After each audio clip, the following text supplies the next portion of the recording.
Tanpa disangka-sangka, Shira adalah master mereka, sekaligus kakak tertua dan sosok terkuat di dunia bawah, dan menyandang nomor 6 terkuat di seluruh kerajaan langit.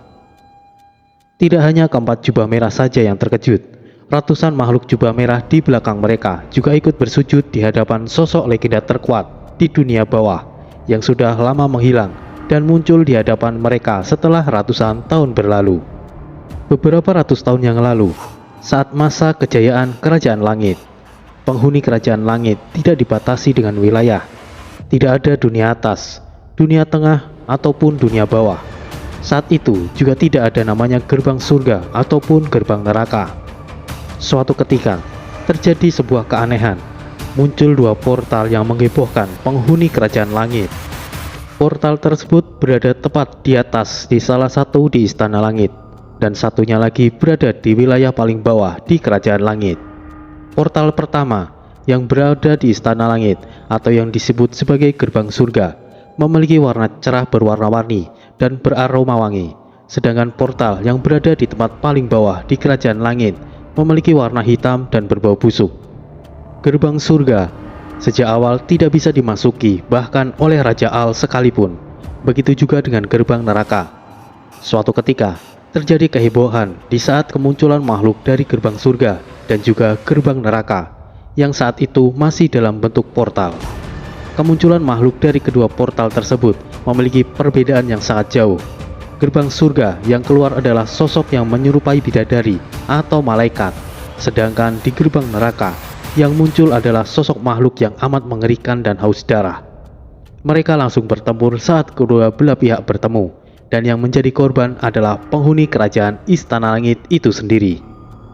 Saat perang berlangsung antara pihak gerbang surga dan neraka, ada 10 sosok terkuat yang melindungi rakyat kerajaan langit. Mereka adalah Raja Al, Draka, Pangeran As, Pangeran El, Sabrani, Shira, Ratu Peri, dan murid-murid Shira. Berkat mereka, kerugian yang dialami kerajaan langit tidak begitu besar, meskipun sebagian besar wilayah kerajaan langit hancur karena pertempuran tersebut.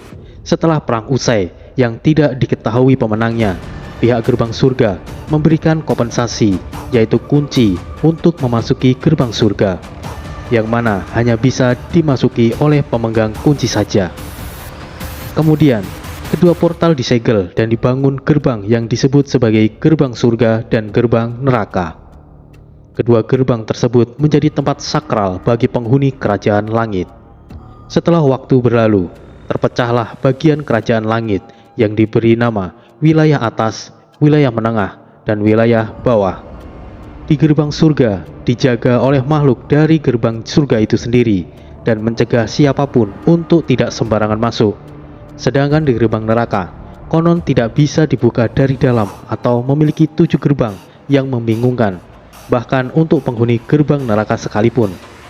Saat pertama kali gerbang neraka dibangun, yang menjaga pertama kalinya adalah Shira. Karena dampak dari aura gerbang neraka, dunia bawah menjadi dunia yang kelam yang diselimuti kegelapan. Penduduk dunia bawah mulai terasa diasingkan dan tidak dipedulikan oleh kerajaan langit, kecuali satu orang, yaitu makhluk tercantik di jagat langit, yaitu Ratu Peri. Hanya Ratu Peri seorang yang sering berkunjung ke dunia bawah hanya untuk sekedar berkunjung. Tentu tidak.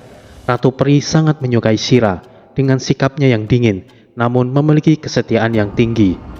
Meskipun Raja Al sendiri mengabaikan penduduk dunia bawah, Shira tetap memegang teguh amanat untuk menjaga gerbang neraka dengan nyawanya sekalipun. Namun di saat Pangeran As memberontak dan Ratu Peri terkena imbasnya, hanya satu orang yang berani membela Ratu Peri, yaitu Shira. Setelah Ratu Peri dibuang ke daratan, seluruh penghuni dunia bawah ingin mengikuti Ratu Peri, akan tetapi dicegah oleh Shira, yang akhirnya Shira sendiri yang mengikuti Ratu Peri bersama ketiga Shira lainnya.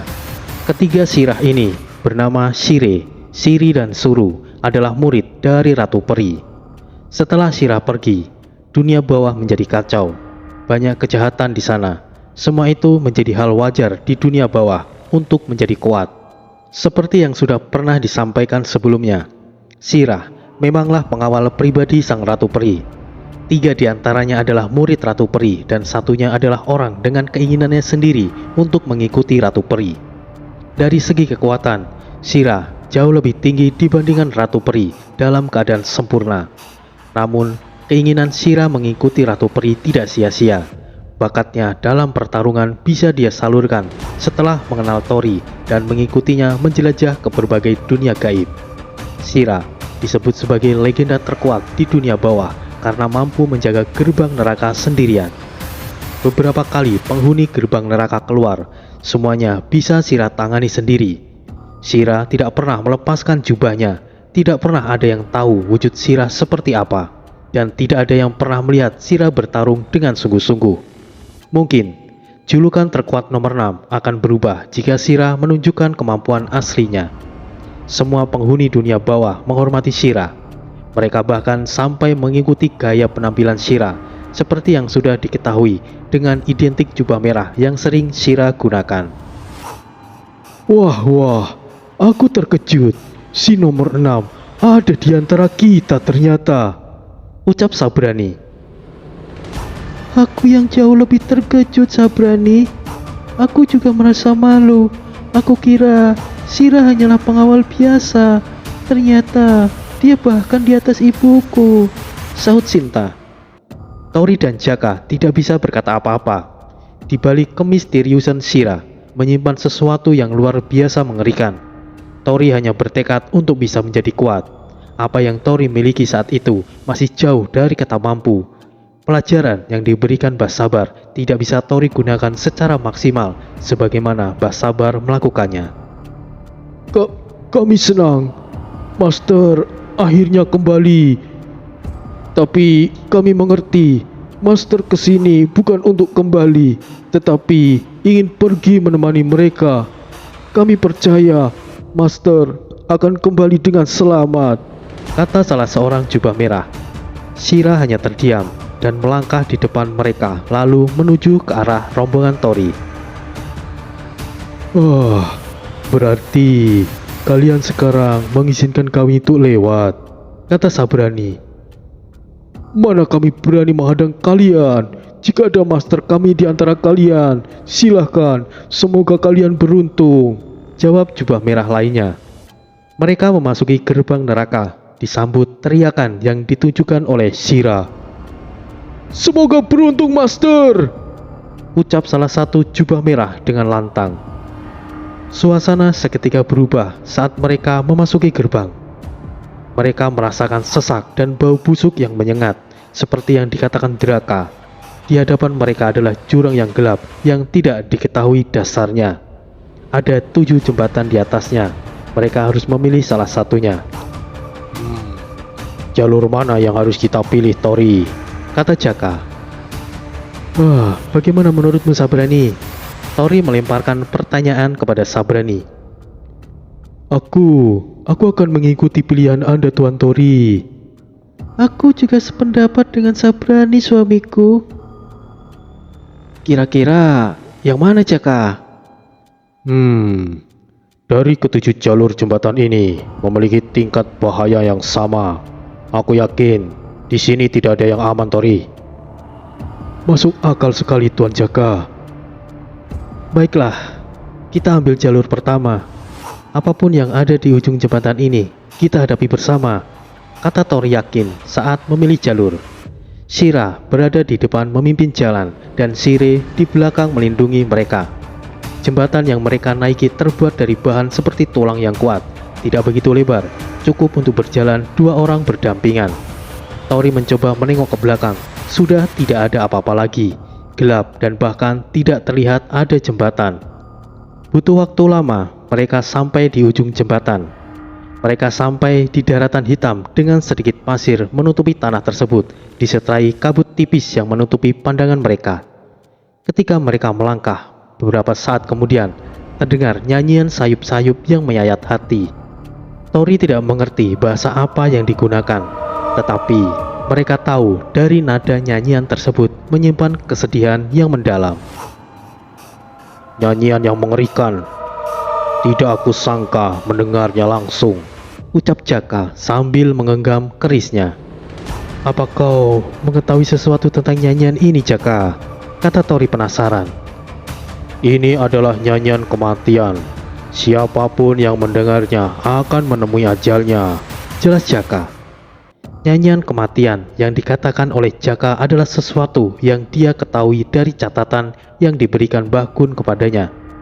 Menurut pengalaman Mbah Gun, nyanyian kematian ini dinyanyikan oleh makhluk yang sangat cantik, tetapi juga sangat mengerikan. Makhluk ini disebut sebagai dugong, dan hanya berada di kawasan padang pasir atau tempat yang berkabut. Pertama kalinya Mbah Gun menemukan dugong ketika beliau sedang umroh. Dengan kata lain, dugong berada di kawasan timur tengah yang berpasir dan berkabut saat malam hari. Dugong adalah makhluk yang sangat berbahaya. Nyanyiannya membawa petaka. Siapapun yang mendengar nyanyian itu dan tersentuh hatinya, dugong akan muncul menghampirinya dan bernyanyi kembali dari dekat. Manusia yang tidak sengaja tersentuh nyanyian dugong akan mengira bahwa itu bidadari yang sedang bernyanyi. Ketika mendengar nyanyian itu dari dekat, telinga akan langsung berdarah karena gendang telinga akan hancur seketika. Meskipun demikian, seseorang yang mendengar nyanyian dugong dari dekat, dia tidak akan menyadari jika gendang telinganya hancur hingga nyanyian itu selesai. Seseorang yang didatangi dugong akan sangat senang sekali karena mengira itu adalah bidadari karena kecantikan dugong yang luar biasa. Tetapi setelah selesai bernyanyi, dugong akan berubah menjadi menyeramkan, kemudian mencabik-cabik tubuh seseorang yang dia datangi. Tidak hanya itu saja, dugong juga akan memakan jiwa tersebut. serius ada makhluk seperti itu, Jaka? Kata Tori. Aku juga tidak yakin, Tori. Tapi seperti itulah yang diceritakan dalam catatan Mbah Gun.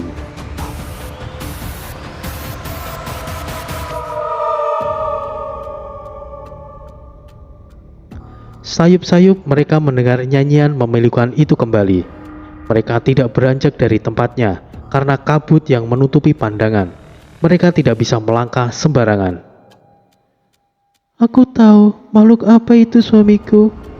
Apa yang dikatakan rekanmu memang benar, jika makhluk itu memang berbahaya. Tapi makhluk itu masih sejenis dengan kami. Dia disebut peri tidur, yang menghantui siapapun yang dia temui di malam hari. Dia tidak memakan daging manusia, tetapi memakan ruh mereka. Jelas Sinta. Menurut pandangan Sinta, peri tidur ini adalah makhluk yang memiliki tingkatan di atasnya kaum Sinta dan berumur jutaan tahun. Semua yang dikatakan Tuan Jaka maupun Putri Sinta, semuanya benar. Sosok ini memiliki banyak nama dan julukan. Tidak perlu heran jika di sini kita menemui sesuatu yang tidak pernah kita temui sebelumnya. Di sini adalah tempat terburuk yang dihuni oleh makhluk kuat dari manapun berasal. Mungkin manusia juga ada tinggal di sini. Jadi, persiapkan diri kalian untuk yang terburuk, kata Sabrani. Suara nyanyian itu semakin mendekat. Suamiku, jangan jauh-jauh dariku. Tori dan Jaka mulai was-was. Ini akan menjadi pengalaman pertama mereka bertemu sosok baru yang tidak mereka ketahui kemampuannya. Suara itu semakin keras dan menekan mereka. Debu berterbangan bercampur dengan kabut. Jika mereka tidak dalam keadaan meraga sukma, sudah dipastikan gendang telinga mereka hancur. Saat nyanyian itu berhenti, di balik kabut yang tipis, terlihat samar-samar seseorang berdiri melayang setinggi lutut. Semakin lama, semakin jelas sosok tersebut. Seorang wanita telanjang dengan lekuk tubuh yang indah, serta paras yang cantik luar biasa. Tori dan Jaka hampir saja tenggelam ke dalamnya. Wanita itu tersenyum genit dan berkata, "Siapa kalian?" Kata sosok tersebut dengan nada yang lemah lembut, pelan dan halus, yang kemudian berubah mengerikan setelah melihat Tori dan Jaka. "Ya!"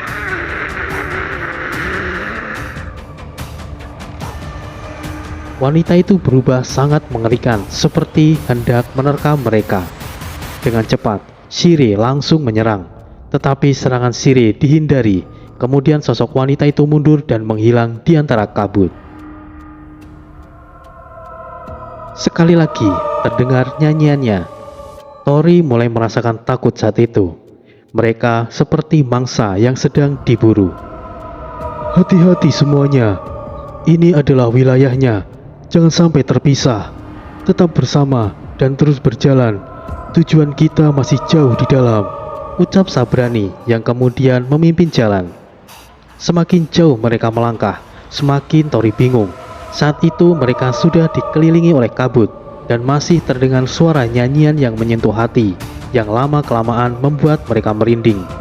Sebisa mungkin mereka menghindari pertarungan. Mereka juga masih belum menemukan petunjuk di mana tombak naga emas berada. Semakin mereka melangkah lebih dalam, nyanyian memilukan yang mengerikan itu semakin bertambah, yang artinya ada lebih dari satu dugong di kawasan ini. Sabrani mulai ragu untuk mengambil langkah. Satu dugong saja belum tentu bisa mereka kalahkan. Jika ada banyak dugong, kemungkinan ada korban di pihak mereka, pikir Sabrani. Tetap waspada. Saat ini kita sedang dalam buruan. Jangan lengah. Sabrani mulai agak panik. Tidak peduli makhluk apa yang akan aku lawan, aku tidak pernah takut, ucap Jaka sambil mengeluarkan kerisnya yang menyala-nyala.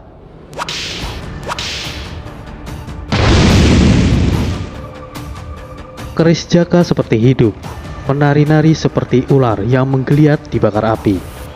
Cahaya dari keris Jaka justru memberikan tanda lokasi mereka. Suara nyanyian semakin dekat dan membuat mereka semakin panik. Jaka mulai menyerang ke segala arah. Dugong menyerang dari sisi kiri mereka. Shira dengan cepat memotongnya sebelum menyentuh Tori.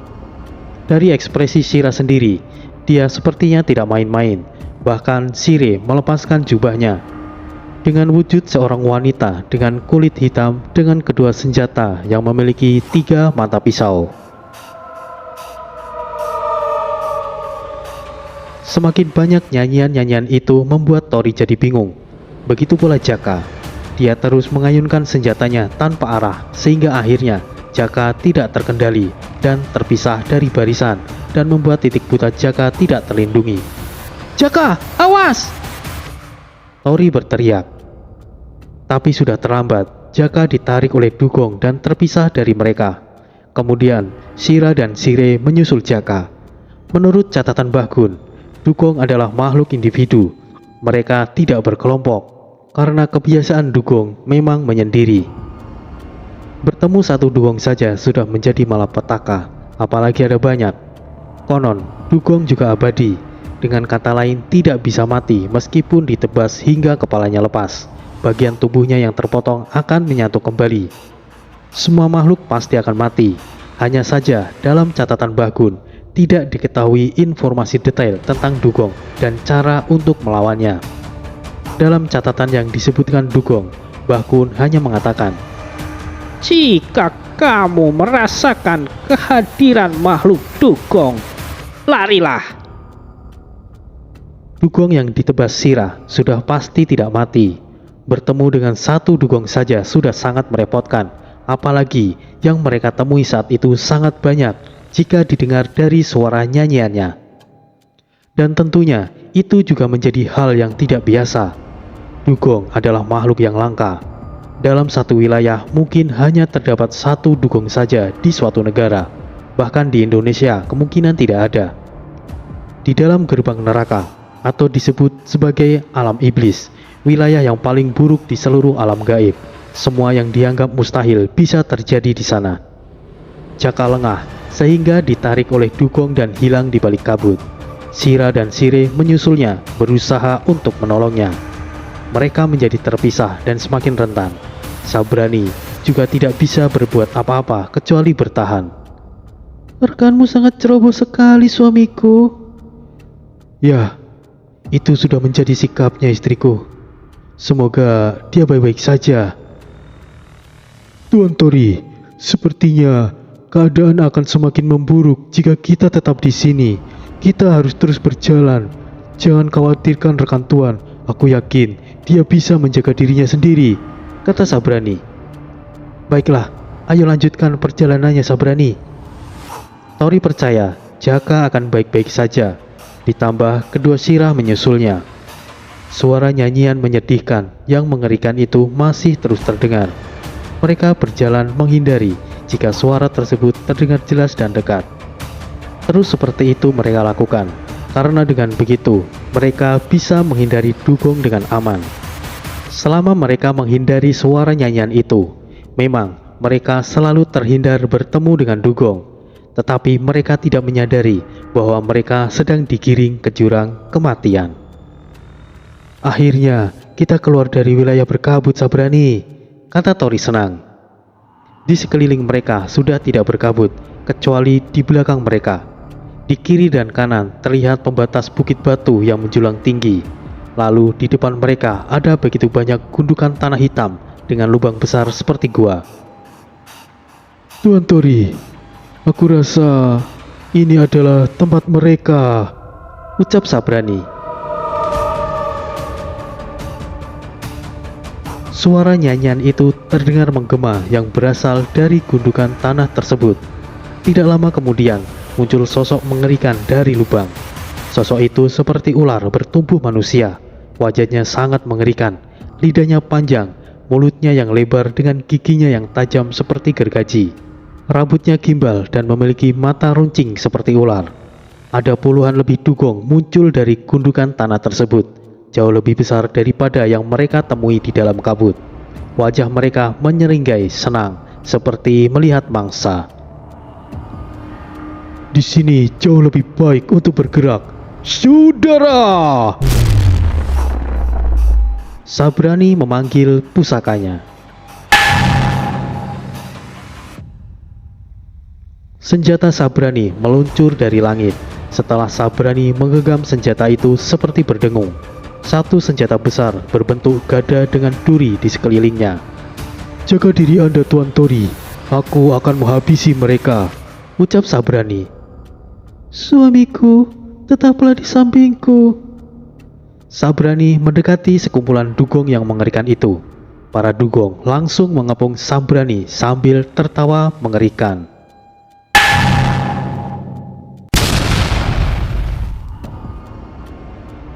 Dugong yang mengepung Sabrani tiba-tiba hancur bersamaan terdengarnya bunyi mendengung. Apakah Tori melewatkan sesuatu? Apa yang terjadi? Kenapa tiba-tiba para dugong itu meledak dengan sendirinya? Sabrani masih berdiri tenang dengan gada yang dia sandarkan di bahunya. Sekali lagi, dugong lainnya meledak dengan tiba-tiba. Apa kamu tahu sesuatu, istriku? Aku tidak mengerti, suamiku, tapi sepertinya suara yang ditimbulkan senjata Sabrani membuat para makhluk itu meledak, jelas Sinta. Kepala dugong yang meledak tersebut perlahan kembali utuh seperti semula. Lalu terdengar suara mendengung dan para dugong meledak kembali. Berulang kali dugong hancur dan pulih kembali. Terus menerus seperti itu selama dugong masih dalam jangkauan Sabrani. Ada salah satu dugong yang lepas dari jangkauan Sabrani dan mendekat ke arah Tori dengan cepat. Mundurlah, suamiku. Sinta langsung bereaksi. Istriku, jangan kamu anggap aku yang sama seperti sebelumnya. Kamu mundurlah. Niat Tingsun ajiku, Liung Sabar. Liung Sabar adalah ajian yang diciptakan oleh Mbah Sabar yang berfungsi untuk mengendalikan semua jenis jin dengan tingkatan tertentu. Suamiku, apa yang kamu lakukan? Aku mencoba mengendalikan dugong dengan ajian yang diajarkan oleh kakekku. Meskipun ini pertama kalinya aku mencobanya, aku akan mengujinya. Dugong, kemarilah, ubah wujudmu menjadi jauh yang lebih baik, perintah Tori. Dugong dengan patuh datang, kemudian berubah menjadi wanita yang sangat cantik, dengan tubuhnya yang indah, tanpa ada selai kain. Oh, ternyata begitu. Bukan seperti yang kamu pikirkan, istriku. Saat itu, pertama kalinya Tori mencoba ajian Liung Sabar. Tori tidak berharap percobaan pertama akan berhasil dengan mudah. Ajian Liung Sabar sama seperti ajian Kiai Liung Gaib, Hanya saja ada perbedaan yang cukup besar. Ajian Kiai Liung Gaib bisa dikuasai atau digunakan ketika seseorang memenuhi persyaratannya, seperti puasa dan hal berat lainnya. Tetapi ajian Liung Sabar tidak membutuhkan syarat yang memberatkan. Apakah kamu tertarik dengan wanita tanpa busana seperti itu, suamiku? Ucap Sinta Ketus. Bukan seperti itu istriku. Kamu salah paham. Jawab Tori yang mencoba menjelaskan. Lalu Sabrani mulai kerepotan dengan dugong yang selalu bangkit setelah hancur. Kemudian terpintas di kepala Tori untuk memanfaatkan dugong yang telah dia kendalikan. Dugong, tunjukkan di mana kelemahanmu, perintah Tori. Kemudian dugong menunjukkan area di tubuhnya yang membuat Sinta semakin panas. Kelemahan dugong berada di bawah pusar, di tengah-tengah antara pusar dan anunya. Aku perintahkan, musnahkan makhluk itu dan hancurkan kelemahannya. Dugong langsung pergi dan menyerang kawanannya. Semua dugong yang dia serang semuanya langsung berubah menjadi abu, tidak lagi bangkit seperti sebelumnya. Sabrani kemudian mendekati mereka. Apa yang dugong lakukan satu itu?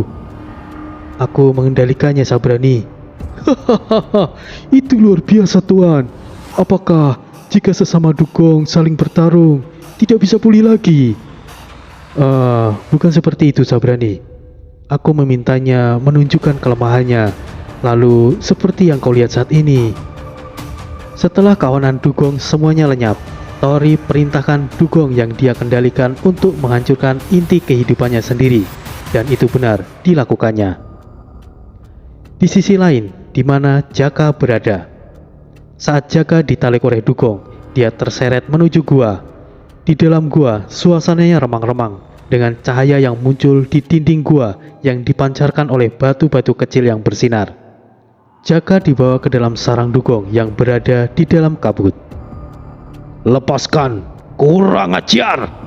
Jaka mulai memberontak. Senjata Jaka mulai mengenai dugong dan langsung terbakar. Mampus kau sialan! Di mana ini? Batin Jaka. Jaka tidak tahu jika dugong dapat bangkit kembali, sehingga Jaka lengah dan jiwanya terluka parah oleh serangan dugong. Beruntung Sira dan Sire menemukan Jaka. Meskipun tidak ada perubahan, mereka justru dikepung oleh puluhan dugong dan tidak ada jalan keluar selain melawan dugong. Tetapi dengan berbagai upaya, Sira menyerang dugong. Semuanya bangkit lagi dan lagi. Jaka sudah tidak mampu untuk bergerak. Jika tidak segera ditolong, akan bernampak buruk bagi tubuh Jaka. Sira tidak mungkin meninggalkan Jaka. Sinta sudah perintahkan untuk membawa Jaka kembali dengan selamat. Untunglah Sira dan Sire datang tepat waktu, sehingga Jaka bisa bertahan untuk sementara waktu. Terima kasih sudah menolongku. Makhluk apa mereka itu sebenarnya? Ucap Jaka. Suasana hening. Hei, apa kalian berdua tidak bisa bicara? Menyebalkan. Sira bukannya bisu, mereka hanya berbicara kepada sosok yang mereka akui saja. Bahkan Ratu Peri sekalipun tidak pernah mendengar Sira berucap, terutama Sira. Semakin lama, Sira juga memiliki batasan. Bahkan Sire sudah mulai kelelahan, tapi membuat Jaka terluka parah adalah kesalahan besar. Sosok serigala emas muncul mencabik-cabik dugong. Serigala emas dapat mencium bau Jaka dari jarak jutaan kilometer. Dimanapun Jaka berada, serigala emas pasti akan menemukannya. Ditambah jiwa Jaka sudah ditandai olehnya. Jika Jaka dalam keadaan bahaya, seseorang akan datang membantunya. Dan orang itu adalah seseorang yang dianggap sebagai guru dan juga kakeknya. Dia adalah Bagun. Kemunculan serigala emas dibarengi dengan lantunan mantra kejawen. Lalu serigala emas menjelma menjadi sosok lelaki tua. Ana kedawang mimber ing tawang alat-alat, macang sewu ing mripatku, macan putih ing dadaku, singa langit ning sikilku, naga biru ning lengenku, lan sakabehane ingonku. gelap ngapar suaraku, durga mendak kala mendak, teko kedep teko wedi, teko asih mungsuhku, kodeng madep manut sakarepku. Mantra di atas adalah ajian untuk memanggil atau menundukkan segala jenis jin. Hampir sama dengan ajian Liung Sabar, hanya saja berbeda. Kau ini masih saja sembrono, Jaka. Sudah berapa kali aku mengatakan jangan bertindak seenaknya, Kata lelaki tua yang sangat Jaka kenal. Tidak mungkin. Bakun. Ucap Jaka terkejut. Tidak perlu terkejut, Jaka. Sini aku lihat seberapa parah lukamu. Kalian pasti pengawal rekan Jaka, bukan? Kembalilah dan sampaikan kepada tuan kalian. Nanti kami akan menyusul. Sira dan Sire langsung pergi setelah mendengar Mbah Gun mengatakan. Kedatangan Mbah Gun yang tidak terduga tentu membuat Jaka kebingungan. Ki Sabto dan Mbah Gun sama-sama belajar ilmu yang sama, dan serigala emas adalah perwujudan dari Mbah Gun. Setelah itu, tidak lama kemudian, Sira dan Sire menyusul mereka. Mereka menjelaskan kepada Sinta apa yang terjadi dengan Jaka. Tori terkejut bukan main apa yang Sinta katakan. Tori tidak yakin apa benar yang disampaikan oleh Sira. Saat mereka yakin dugong tidak lagi menjadi ancaman bagi mereka, ternyata mereka keliru. Ada sosok yang jauh lebih mengerikan daripada dugong yang tengah mengintai mereka. Oh, sial. Apakah kalian yang telah memusnahkan semua istriku? Ucap sosok makhluk yang tidak diketahui keberadaannya. Kabut tipis mulai menghilang. Tidak ada hembusan angin sedikit pun. Pemandangan di sekitar mulai terlihat jelas. Langit-langit bergemuruh berwarna merah kehitaman dengan kilat menyambar ke segala arah. Di sekitar mereka tampak kosong. Hanya tanah hitam yang tertutup tipis oleh pasir berwarna kuning kecoklatan. Di sebelah kiri mereka ada tebing tinggi menjulang hingga ke langit yang tidak diketahui seberapa tingginya. Di sisi kanan mereka hanyalah hamparan tanah hitam berpasir, dan masih bisa mereka lihat sejauh mata mereka memandang. Ada pembatas tebing yang teramat tinggi seperti tebing di sebelah kiri mereka. Keheningan tiba-tiba sirna setelah sosok menyeramkan muncul dengan suaranya yang menggema di kawasan tersebut. Mereka pikir masalah selesai setelah semua dugong berhasil mereka singkirkan semuanya, tapi justru membuat mereka semakin dalam keadaan bahaya.